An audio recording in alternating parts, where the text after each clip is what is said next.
El yeyuno. Se conoce con este nombre a la segunda porción del intestino delgado de los mamíferos situado entre el duodeno y el ilion. El yeyuno es una parte del intestino delgado que queda cerca del duodeno. Los antiguos médicos le dieron nombre a nuestros órganos internos empezando por hacer autopsias. Al duodeno le pusieron así por medir 12 pulgadas. La palabra yeyuno viene de yeyunum y significa vacío en latín.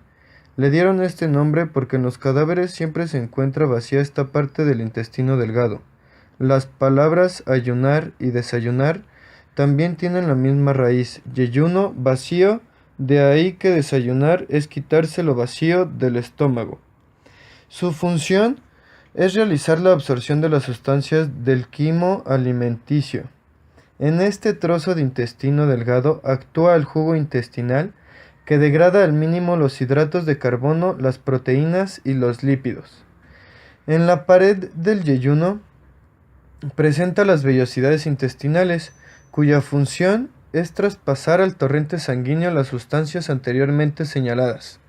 El duodeno se caracteriza por su relación con el estómago, hígado y páncreas, pero el yeyuno e ilion son más difíciles de distinguir y no hay una separación neta entre ambos. El sistema digestivo, el duodeno, es la parte del intestino delgado que conecta el estómago con el yeyuno. El término duodenal procede del latín duodenum digitorum, porque los antiguos anatomistas decían que medía 12 traveses de dedos, es decir, unos 18 centímetros. Ahora, el ilion. El ilion es una de las partes del intestino delgado, siendo las otras las antes ya mencionadas. La válvula ileocecal del ilion lo separa del ciego. Aunque el yeyuno y el ilion son partes del intestino delgado, anatómicamente tienen una ligera diferencia. El ilion, que es de aproximadamente de unos 7,5 metros de largo, es más pequeño que el yeyuno y tiene una tonalidad más clara. Como se mencionó anteriormente, la función principal es la de absorber los nutrientes del quimo o de los alimentos digeridos. Esto se hace con la ayuda de las vellosidades, que son proyecciones similares a los dedos que se encuentran en la parte interior. Existen dentro de estos unos vasos linfáticos llamados los lactíferos en las vellosidades, que absorben la grasa en el sistema linfático. Esta grasa digerida luego se vierte en el torrente sanguíneo, la cual es transportada junto con otros nutrientes al hígado a través de la vena porta hepática. La desintoxicación se lleva a cabo y los nutrientes son asimilados por el cuerpo. Otra función que podemos mencionar es la de absorber la vitamina B12, las proteínas y los péptidos que se descomponen en los aminoácidos en el ilion. El desglose de los hidratos de carbono en los azúcares simples y los lípidos en el glicerol y los ácidos grasos, para ser fácilmente absorbidos por el cuerpo, es también una de las funciones llevadas a cabo por enzimas producidas por las células DER que están en el revestimiento del ilion. El intestino grueso o colon presenta una longitud aproximadamente de 1,5 metros. Se caracteriza por presentar austras y tenias, las cuales son la evidencia de las fibras musculares dispuestas en sentido circular y longitudinal respectivamente. Estas últimas, las tenias, confluyen en la base del apéndice vermiforme, luego se separan mesocólica o mental y libre y se extienden hasta la parte final del sigmoides, al igual que el intestino delgado. El grueso inicia un diámetro amplio y progresivamente se va angostando. Debajo de él tenemos al ciego, que es la porción, ciego. Es la porción inicial del colon. Tiene un diámetro aproximadamente de 10 centímetros. En la configuración externa se observa la unión del ilion terminal con el ciego en el ángulo recto. Hacia la base del ciego se observa el apéndice vermiforme, cuya longitud aproximada es de 10 centímetros, más frecuentemente encontrada en posición retrocecal y cuya principal característica desde el punto de vista clínico es la presencia de abundante tejido linfoide. El ciego en su interior presenta dos orificios. Uno corresponde a la válvula ileocecal, la cual regula el paso del contenido intestinal a la porción terminal del ilion hasta el ciego. El otro es el orificio del apéndice vermiforme. De esta forma se puede decir las porciones del colon: el colon ascendente, la flexura cólica derecha, el colon transverso, la flexura cólica izquierda, el colon sigmoides, el recto y el conducto anal. Así es, por último y no menos importante, el páncreas. Es una glándula voluminosa anexa al duodeno, situado en el abdomen superior, detrás del estómago, entre el vaso y el duodeno. La cabeza está fija por el asa duodenal. Su dirección es horizontal a la derecha y oblicua hacia arriba en la mitad izquierda. Es ligeramente curco. Su concavidad mira hacia columna vertebral. Tiene un peso medio. Así es, muchachos. Y por último, y no menos importante, la anatomía del páncreas. Esta es una glándula voluminosa anexa al duodeno, situado en el abdomen superior, detrás del estómago, entre el vaso y el duodeno. La cabeza está fija por el asa duodenal. Su dirección es horizontal a la derecha y oblicua hacia arriba en la mitad izquierda. Es ligeramente curco. Su concavidad mira hacia la columna vertebral. Tiene un peso medio de 70 gramos. Su coloración es blanco grisáceo. Podemos dividir el páncreas en 4 porciones: la cabeza, el istmo, el cuerpo y la cola. Empezaremos con la cabeza. Es el segmento más voluminoso. Ocupa la asa duodenal. La cara anterior está excavada inferiormente por un semiconductor vertical para los vasos mesentéricos superiores. Está cubierta por el peritoneo parietal, en el cual a este nivel se inserta el mesocolon transverso, cuya línea de inserción determina dos porciones: supramesocólica y la submesocólica. En la primera porción se nota el origen de la istmo. El istmo o cuello es muy aplanado de delante a atrás. Presenta una cara posterior, un semiconducto destinado a la vena mesentérica superior y a la vena porta que lo continúa.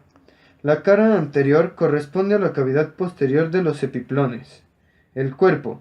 El cuerpo corresponde a la primera y segunda lumbares.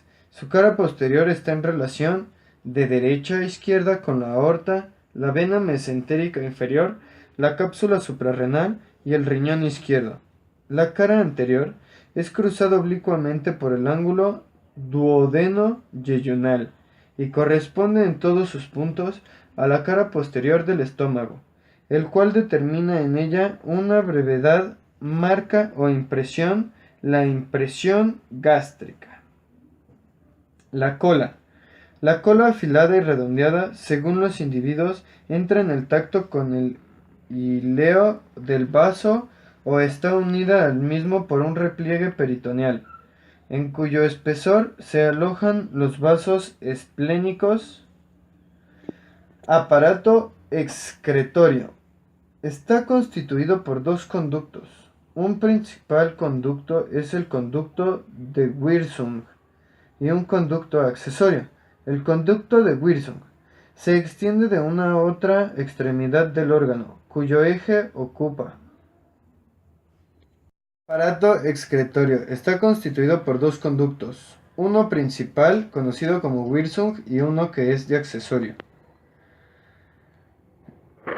El conducto accesorio toma su origen en la propia cavidad del conducto principal, a este nivel del punto en el que este último cambia de dirección. Desde allí atraviesa la cabeza del páncreas y va a desembocar en el duodeno, a nivel de un tubérculo cónico. la carúncula menor de Santorini. Y el de Wirsum se extiende de una a otra extremidad del órgano, cuyo eje ocupa, a nivel de la cabeza, tuerce hacia abajo y atrás.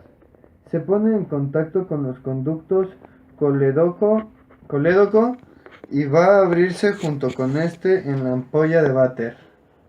Constitución anatómica.